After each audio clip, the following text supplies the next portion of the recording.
Good morning all of you. Diploma 5th sem Mechanical ME3. આજનો topic છે હોર્નિંગ operation. તમે figure જોઈ રહ્યા છો.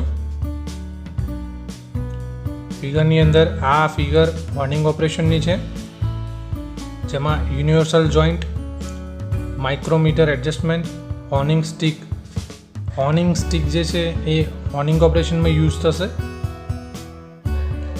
આ એનો એનલાર્જડ વ્યૂ બતાવેલો છે.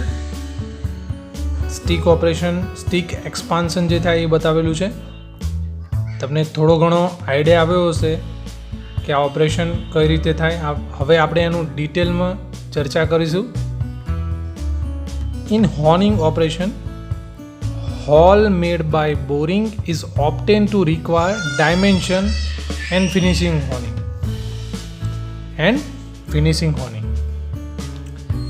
In this process, abrasive stone use. Okay, તમને એવો પ્રશ્ન પૂછે કે એબ્રેસિવ સ્ટોન શામાં યુઝ થશે, તો હોર્નિંગમાં યુઝ થશે. ઓકે, ડાયમેન્શન એક્યુરસી કેટલી મળશે? 0.005 okay mm can be obtained by honing process. Okay, grid size કેટલી મળશે? 80 to 600. Okay, stone used for honing and sulfur, resin and wax are added in bounding material. Okay, bounding material તરીકે શું use થશે?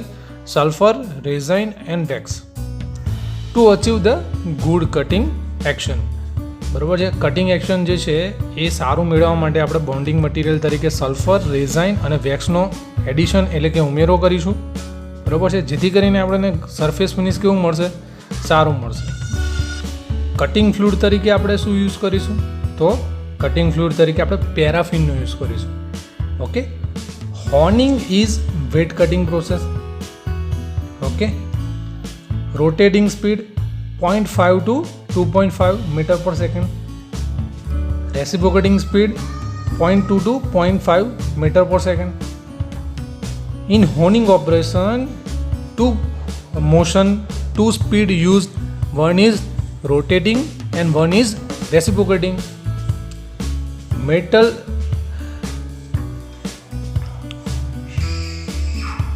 in honing operation, main objective, metal is removed, roundness and straightness is obtained, accurate dimension obtained, required surface finish obtained.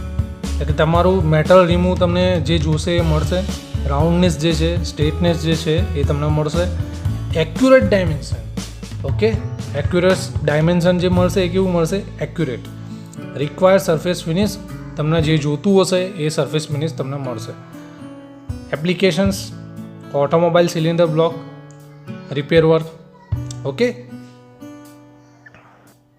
next process, lapping operation. We have first discussed objective of lapping operation. First objective is accuracy of dimension. Second objective, removal of minor irregularity of shape. Third objective, improvement in surface finish. These three objectives are main objective of lapping operation.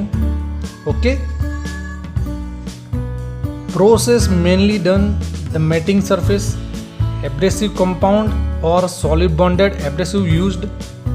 Okay, more accuracy obtained because the heat and pressure are too less. In this operation, workpiece and tool, the less number of heat and pressure produced, so this reason the more accuracy obtained. Okay, basically in lapping operation, lapping compound are diamond, silicon carbide, aluminum oxide, grease and water.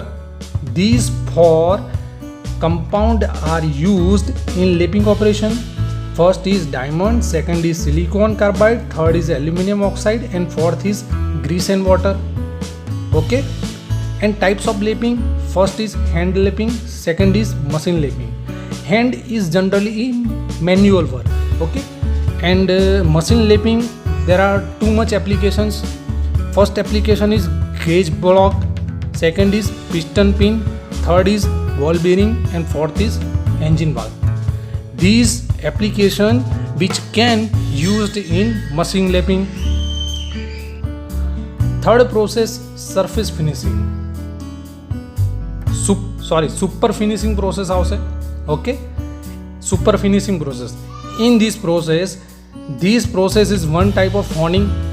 Okay, less pressure, high speed, low viscosity, more contact area between the workpiece and tool, less heat produced. It is generally used in external surface. Okay, generally used ક્યાં થશે? External surface. In this process, main objective to produce the smooth surface. Okay, super finishing process main objective is to produce smooth surface. તમે figure જોઈ રહ્યા છો, super ફિનિશિંગની છે. Okay, workpiece છે એ rotate થાય છે. આ જે છે બંને જગ્યાએ એ શું છે? ગ્રાઇન્ડર છે, બરાબર છે.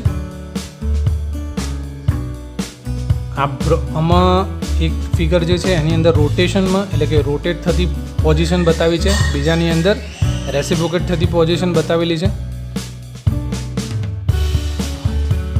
ઓકે, હવે આપણે 3 પ્રોસેસ જોઈ.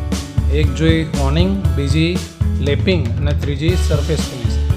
તમે ત્રણેય પ્રોસેસ જોઈ તો હવે ત્રણેય પ્રોસેસનું આપણે એનાલિસિસ કરીએ અને ત્રણેય પ્રોસેસમાં શું ડિફરન્સ છે.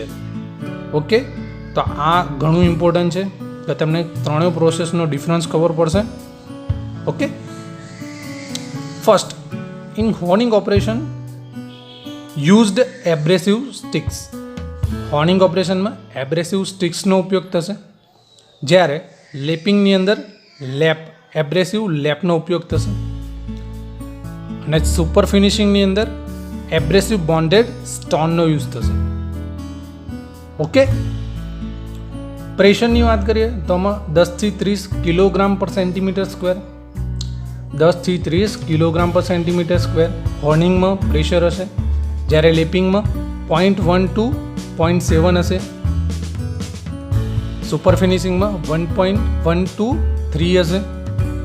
ઓકે, સૌથી ઓછું પ્રેશર શામાં હશે? લેપિંગમાં હશે. તો આ ધ્યાન રાખવાનું, સૌથી ઓછું પ્રેશર લેપિંગ ઓપરેશનમાં યુઝ થશે અને સૌથી વધારે પ્રેશર હોર્નિંગમાં યુઝ થશે.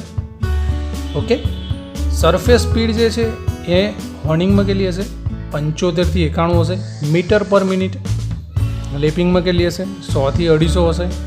સુપર ફિનિશિંગમાં 10 થી 14. સૌથી વધુ શામાં હશે? લેપિંગમાં હશે સ્પીડ. ઓકે, અને સૌથી ઓછી શામાં હશે? સુપર ફિનિશિંગમાં હશે. ગ્રેન સાઇઝ 80 થી 300 લેપિંગમાં, હોર્નિંગમાં 50 થી 800 લેપિંગમાં, 400 થી 1000 સરફેસ ફિનિશિંગમાં, સુપર ફિનિશિંગમાં. Okay, surface finish 0.01 to 0.8 micron, 0.05 to 0.1 micron, 0.05 to 0.2 micron. સૌથી ઓછી શામાં હશે? હોર્નિંગમાં હશે, અને સૌથી વધુ શામાં હશે? સુપર ફિનિશિંગમાં.